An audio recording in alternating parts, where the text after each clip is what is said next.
No one came to the fundraiser expecting anything memorable.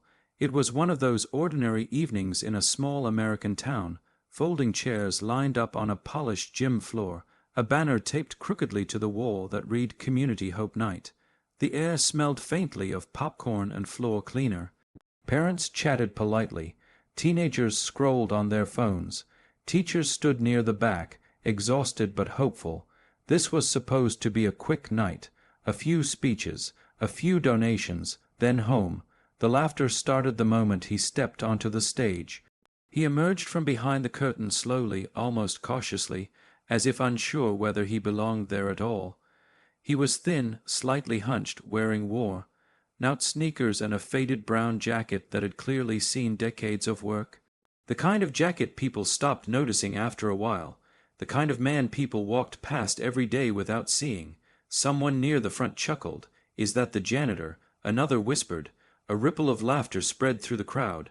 Not cruel, not intentional, but careless. The kind that happens when people assume they already know the story. He paused at center stage, squinting under the bright lights. For a brief second, he looked like he might turn back.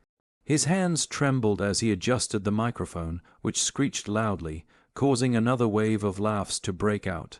A teenager nudged his friend. "This has to be a joke." The man smiled politely, though his cheeks flushed red. He waited and waited. The laughter slowly softened, but it didn't disappear. It hovered, ready to return. He cleared his throat once, then again. "My name is Walter," he said quietly.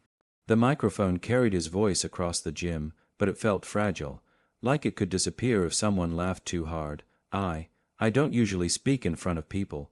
A few heads lifted. The room wasn't silent, but it was less noisy now. Walter shifted his weight from one foot to the other. He folded his hands together, then unfolded them, unsure where to put them. He glanced down at the floor, his floor, the same one he'd polished every night for nearly 3 decades. "I was told I could say a few words tonight," he continued, "so I'll try." In the front row, a woman crossed her arms, a man checked his watch. Most people still weren't really listening.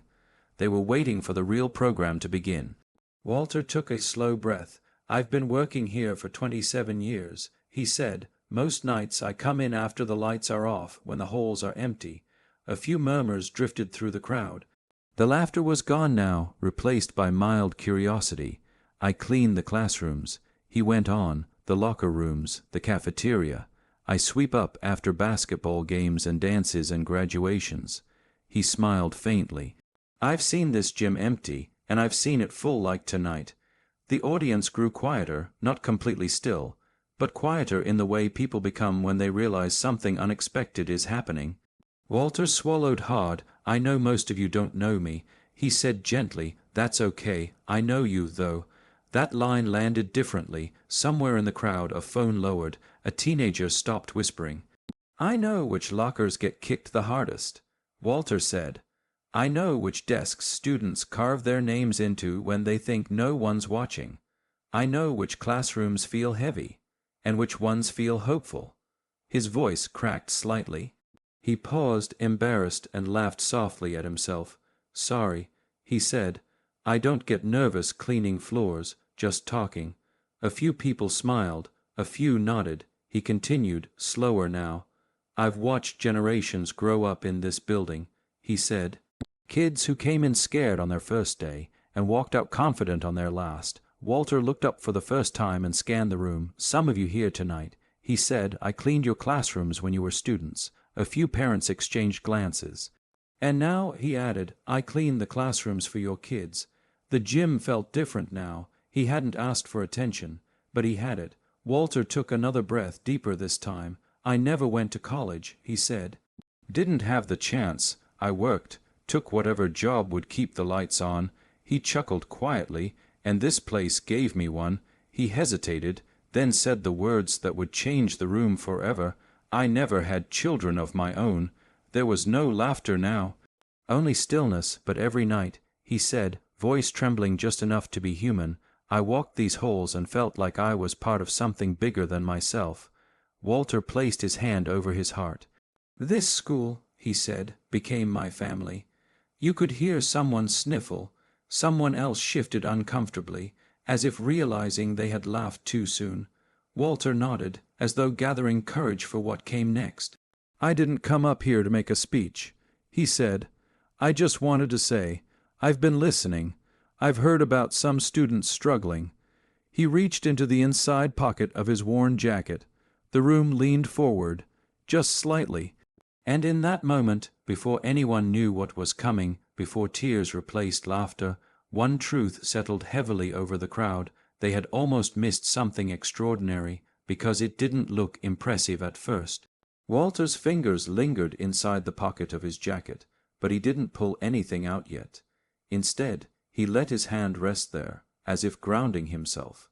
The gym was so quiet now that even the hum of the overhead lights felt loud. The laughter from minutes earlier seemed impossible, like it belonged to a different night, a different crowd. "I've heard things," Walter said softly, "things people don't always mean for someone like me to hear." A few people shifted in their seats. "When you clean floors," he continued, "you hear conversations echo down hallways. You hear worries whispered after everyone thinks they're alone." He glanced toward the bleachers, then toward the teachers standing at the back. "I've heard students talk about college," he said, "about dreams, about fear." His voice steadied as though the words themselves were giving him strength. "I've heard them say they might not make it to graduation," he added, "not because they failed, but because they couldn't afford what came at the end." A murmur rolled through the gym. This was no longer a harmless fundraiser speech.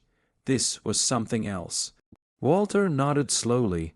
"I know how that feels," he said, "to be ready in your heart, but stopped by your circumstances." He looked down again, staring at the scuffed wood beneath his shoes. "When I was young," he said, "I wanted to be a teacher." That surprised people. You could feel it, heads tilted, eyebrows lifted. "I loved books," Walter said with a small smile. "Still do. I used to imagine standing in front of a class, helping kids believe they were capable of more than they thought." He laughed quietly, not bitterly, just honestly. But life had other plans. His smile faded, replaced by something deeper. "My parents got sick when I was young," he said. "Bills piled up fast. Dreams don't stand a chance when survival knocks on the door." No one moved.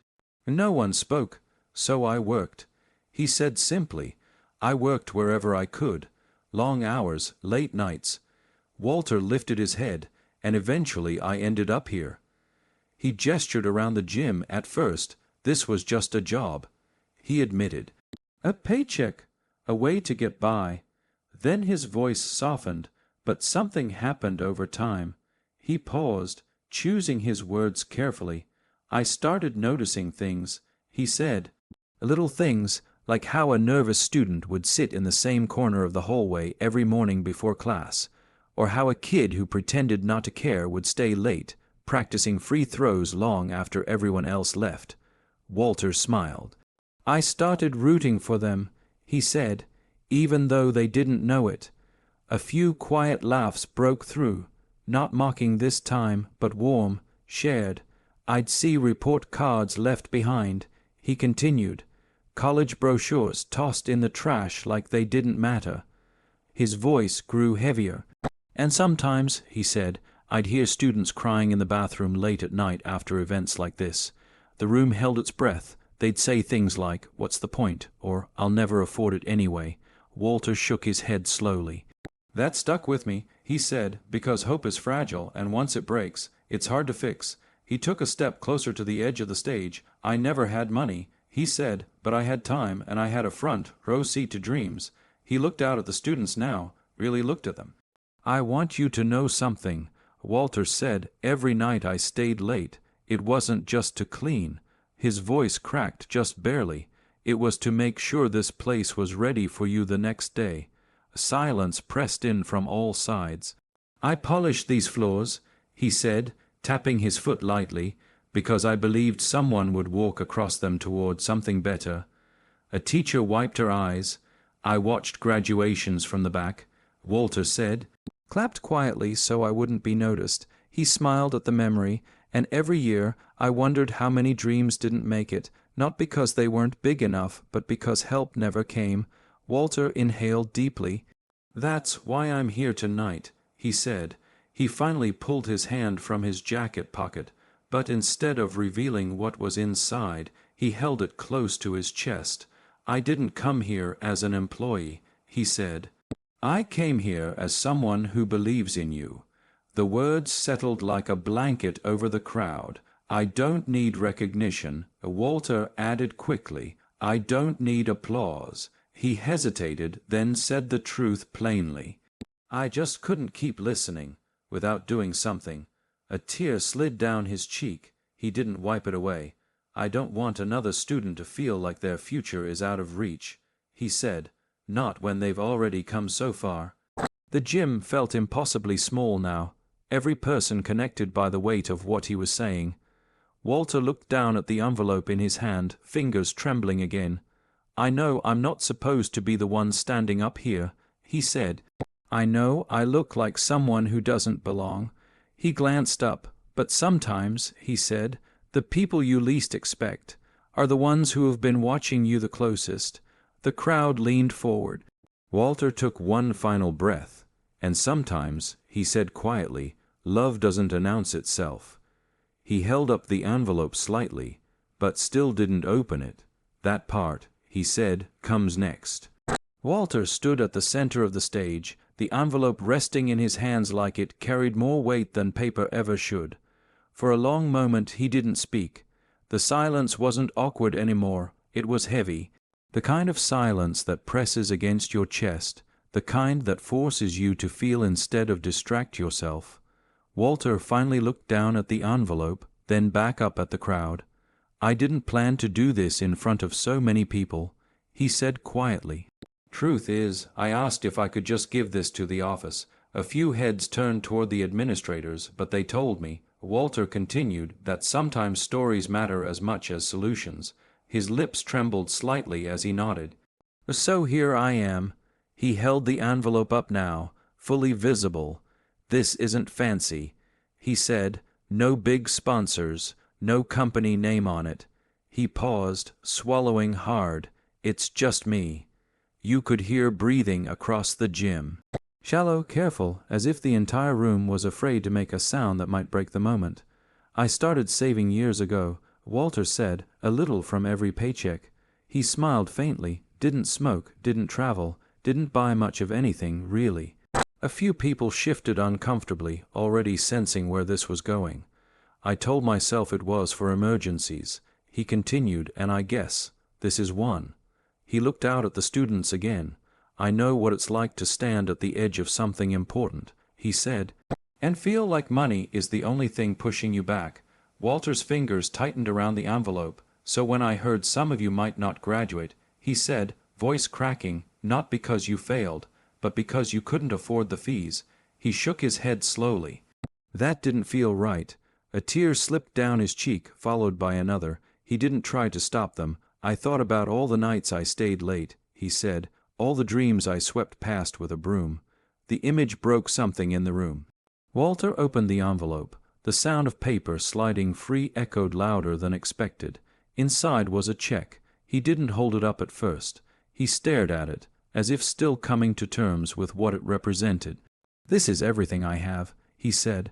The words landed like a wave. A woman gasped. Someone whispered, "Oh my God." Walter lifted the check slightly. "It's meant to cover graduation fees," he said. "Caps, gowns, whatever stands in the way." His voice softened to almost a whisper. "So no one has to stay home while their class walks across this floor." A hand flew to someone's mouth in the front row. A teacher collapsed into her chair, crying openly now. The principal stepped forward instinctively, shaking his head. "Walter," he began. Walter held up a gentle hand. "I know," he said. "It's a lot." He looked back at the students. "But you're worth it." That was it. The laughter from earlier felt like a lifetime ago. The gym was no longer a room. It was a single shared heartbeat. "I don't need this money where I'm going," Walter said quietly, "but you need it where you're headed." A student stood up without realizing it. Then another, then another. Tears streamed freely now, not quiet ones, real ones. Walter sniffed and smiled through his own. "I don't want thanks," he said. "I don't want my name on a plaque." He chuckled softly. "Truth is, I'll probably still be cleaning the floors tomorrow." A ripple of broken laughter mixed with sobs spread through the room. "But I want you to promise me something," Walter said. The room leaned in. "Promise me you'll walk across that stage," he said, "with your head high." His voice strengthened. "Promise me you won't give up, just because the world made it harder." The students nodded. Some whispered yes. Some just cried harder. Walter handed the envelope to the principal, who accepted it with trembling hands. "This doesn't belong to me anymore," Walter said. The principal tried to speak, but couldn't. The first clap came from the back of the gym, then another, then dozens, then everyone. But Walter flinched slightly at the sound, overwhelmed. He raised his hands, trying to stop it. "No, no," he said softly. "Please." The applause didn't fade. People stood. Parents held their children. Teachers wiped tears from their faces. The janitor, who once blended into the background, now stood at the center of something unforgettable. Walter looked out at the crowd one last time and said the words that would echo far beyond that gym. "I just didn't want anyone to feel invisible the way I used to." And in that moment, before the standing ovation reached its peak, before the story spread beyond those walls, everyone understood the truth. The man they laughed at first had just shown them what real wealth looks like. The applause didn't stop. It swelled and rolled through the gym like a wave that refused to break. Hands clapping through tears, people standing not because it was expected, but because sitting felt impossible. The sound filled the space, bounced off the walls, pressed against the ceiling, and yet somehow felt tender, almost fragile. Walter stood frozen at the center of the stage. He hadn't imagined this part. He hadn't imagined anything past handing over the envelope. His shoulders trembled as he lowered his head slightly, overwhelmed, not by pride, but by the sudden realization that something irreversible had just happened. The principal finally found his voice, though it cracked as soon as he tried to speak. "Ladies and gentlemen," he said into the microphone, pausing to steady himself, I don't think any of us were ready for what we just witnessed." He looked at Walter, eyes shining. "This man," he said, "has quietly taken care of this school for nearly 3 decades, and tonight he reminded us what care truly looks like." The crowd quieted, not completely, but enough to listen. Walter shifted uncomfortably. Praise had never been part of his job description. A teacher stepped forward from the side of the stage. She was young, new to the school, and visibly shaken. "I see these students every day," she said, voice trembling. "I teach them about courage, responsibility, and kindness." She wiped her eyes, and tonight, I realized I still have so much to learn. Walter looked at her, surprised. In the bleachers, a mother clutched her son's hand tightly. He was a senior, one of the students who'd been quietly worrying about fees he hadn't told anyone about. She leaned down and whispered something to him, and he broke. He cried the way people cry when relief finally arrives. Messy, unfiltered, honest. Across the room, a father who had laughed earlier stared at his hands, shame washing over his face. He glanced up at Walter again, this time with something like reverence. The gym no longer felt like a fundraiser. It felt like a reckoning. Walter took a small step back, trying to retreat, but the principal gently guided him forward again. "Walter," he said softly, away from the microphone, "you should see this." Walter lifted his head.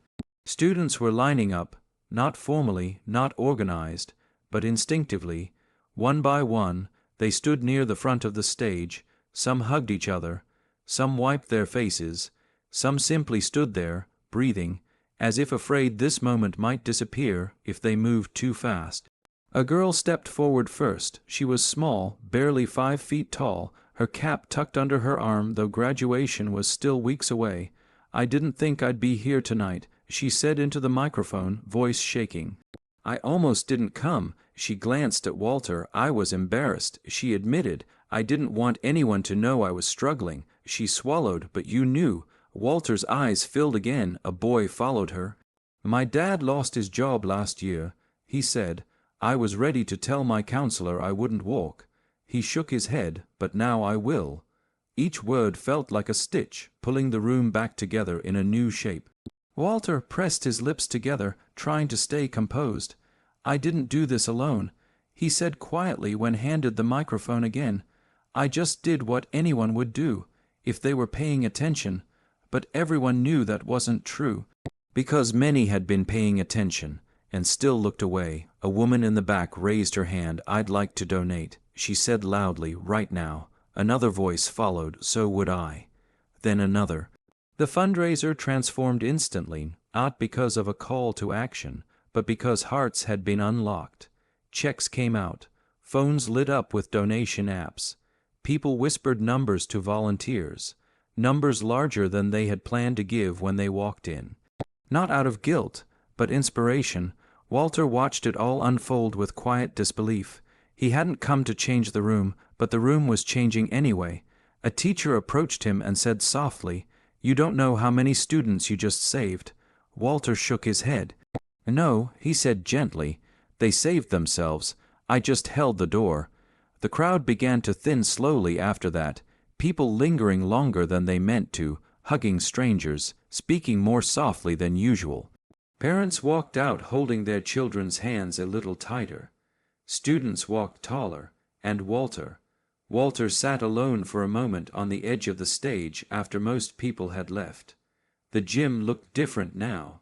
The same floor, the same lights, but something invisible had shifted. The principal sat beside him. "You okay?" he asked. Walter nodded. "I think so," he said, "just tired." He smiled faintly, "But it's a good kind." The principal hesitated. "You know," he said, "this story, it's going to spread." Walter shrugged. "That's okay," he said, "as long as the kids are okay." The principal stood and extended his hand. "Thank you," he said simply. Walter shook it, firm but humble. As he stood to leave, he picked up a broom resting against the wall. The principal laughed softly. "You don't have to do that tonight," he said. Walter smiled. "Old habits," he replied. He swept the floor slowly, methodically, just like he always had. But tonight, every stroke felt different, because for the first time the place he had quietly cared for had finally seen him. The gym was empty again. The folding chairs were stacked neatly against the wall. The banner had been taken down. The echoes of applause were gone, replaced by the familiar quiet. Walter knew better than anyone. This was his world. Walter moved slowly across the floor with his broom, the bristles whispering against the polished wood. He swept with the same care he always had, but tonight something inside him felt lighter, not because he had given everything away, but because, for the first time, he felt understood. He stopped near the center of the gym and looked around. He remembered standing in this exact spot earlier that evening, his hands shaking, the laughter cutting deeper than anyone realized. He didn't hold onto that part. He never did. Walter had learned long ago that resentment was heavier than any mop or bucket. He bent down, picked up a stray program, and smoothed it out before placing it on a table. Outside the gym doors, voices floated down the hallway. Soft, emotional, students and parents lingered, still talking about what had happened, as if leaving too quickly might break the spell. By the time Walter finished, the halls were nearly empty. He turned off the lights one by one, the way he always did, letting the building settle into rest. When he reached the exit, he paused. A group of students stood waiting. They shifted nervously when they saw him, unsure whether to speak. Finally, the same girl from earlier stepped forward. "Mr. Walter," she said.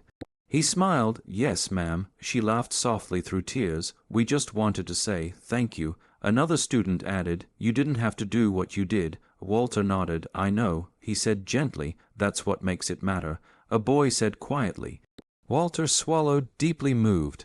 "I didn't give you anything you didn't already earn," he replied. "I just helped make the path clearer." One student reached out and hugged him, then another, then another. Walter froze at first. No, one hugged the janitor, but then he wrapped his arms around them, careful, like he was holding something fragile and sacred. When they finally left, Walter stood alone again, the night air cool against his face. He walked to the bus stop, his jacket pulled tight around him. He sat on the bench and watched headlights pass, thinking about the years that had led him here, about the dreams he never followed, about the life he had lived quietly, faithfully. He didn't regret it, because somewhere along the way his dream had changed. He had wanted to teach, and in a way, he had, not with lessons or textbooks, but with example. The next morning, the story was everywhere. A short video clip appeared online, a post from a parent, a comment from a student. It spread not because it was dramatic, but because it was real. People shared it with captions like, "This is what kindness looks like." Never underestimate someone's heart. News outlets called. Reporters asked for interviews. Walter declined most of them. "I just did what felt right," he said. "I don't need a camera for that." But the impact didn't stop. Donations poured in, enough to cover not only graduation fees but scholarships. Enough to ensure no student would ever feel that kind of fear again. The school board announced a new program in Walter's name, not a plaque, not a statue, but a fund dedicated to students in need. Walter tried to refuse. They insisted, "Let it be a reminder," they said, "that the quiet ones matter." Weeks later, graduation day arrived. The gym was full again, this time with caps, gowns, proud families, and tears of a different kind. Walter stood in the back, like always, but this time students looked for him, and when they crossed the stage, they did something unexpected. One by one, they glanced toward the back of the gym and nodded. Some smiled, some pressed a hand to their heart. Walter felt his chest tighten. This was enough. As the last student walked, the principal stepped up to the microphone. "Before we conclude," he said, "there's someone I want to acknowledge." The crowd turned. Walter froze. The principal gestured toward him. "This man reminded us that greatness doesn't always wear a spotlight," he said. "Sometimes it carries a broom." The crowd stood. Walter didn't move. He didn't need to, because the lesson had already been taught. That night, as Walter locked up the gym one final time, he looked back once more. Kindness, he realized, doesn't roar, it flickers quiet. Steady, a gentle flame. And when we choose to see it, to honor it, to pass it on, it has the power to light the way for generations.